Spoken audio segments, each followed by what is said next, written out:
The Great Lakes Watershed from Lake Superior eastward to the ocean includes 32,000 cubic kilometers of water, which is enough for each person on Earth to have 2 of their very own Olympic-sized swimming pools.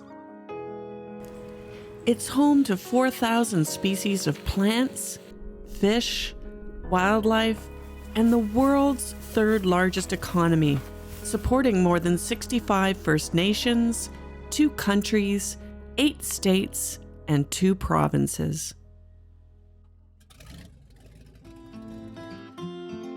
This is where I grew up and where I live today, so I want to be a good steward for the watershed.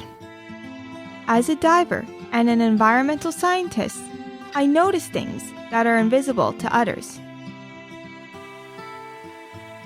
I'm going to follow the water's journey to discover how small actions and unseen forces can have a big impact.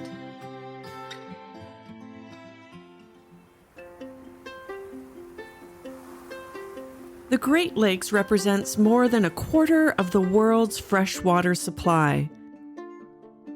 West of Lake Superior, the water begins a 3,500-kilometer journey to the sea. Roughly 5,000 tributaries, small lakes, rivers, streams, flow into larger bodies of water. Here, in the forest, we can see groundwater bubbling up and entering a nearby river.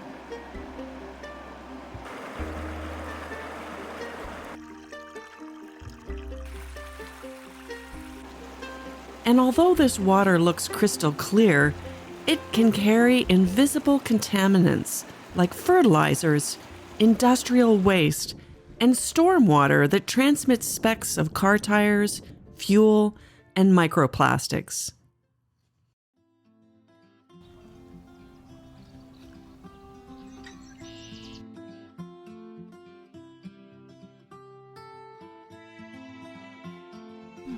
Wow, this is really beautiful. This is plankton. These tiny creatures form the base of our food chain. So plankton have another ecosystem service. They produce over 50% of the oxygen that we breathe every day. This makes the ocean the lungs of the planet. Small fish and crustaceans eat these microorganisms. Larger fish, birds, and terrestrial animals eat these smaller fish. This starts a process called bioaccumulation, where toxic substances build up in greater amounts further up the food chain. When I dive in Lake Ontario, I'm seeing signs that the watershed has been impacted. The historic abundance is gone.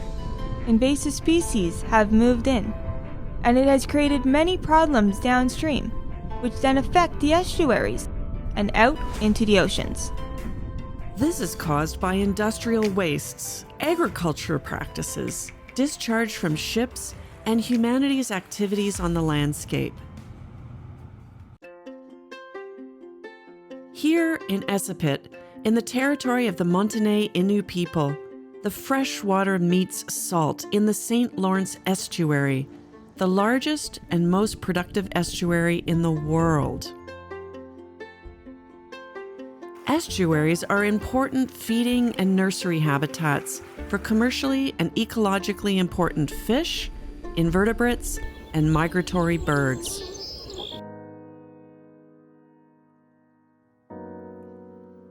These are filter feeders. These are actually animals anchored to the seafloor, and they will eat anything that drifts by as long as it's small enough.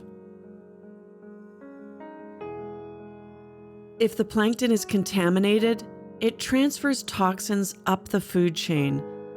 And if the population of plankton declines, fish and invertebrates will not have enough to eat. But worst of all, bioaccumulation turns a beautiful whale into toxic waste after it dies. One of my dreams is to swim with a beluga whale, but they are extremely difficult to find. The small endangered population in the St. Lawrence is affected by bioaccumulation, food scarcity, and is also threatened by noise pollution. Belugas are chatty. In fact, most people call them canaries of the sea. Whales use sounds to echolocate food and to speak to one another. When I'm underwater, I can hear the sound of whales, but they are often drowned out by the sound of boats and freighters.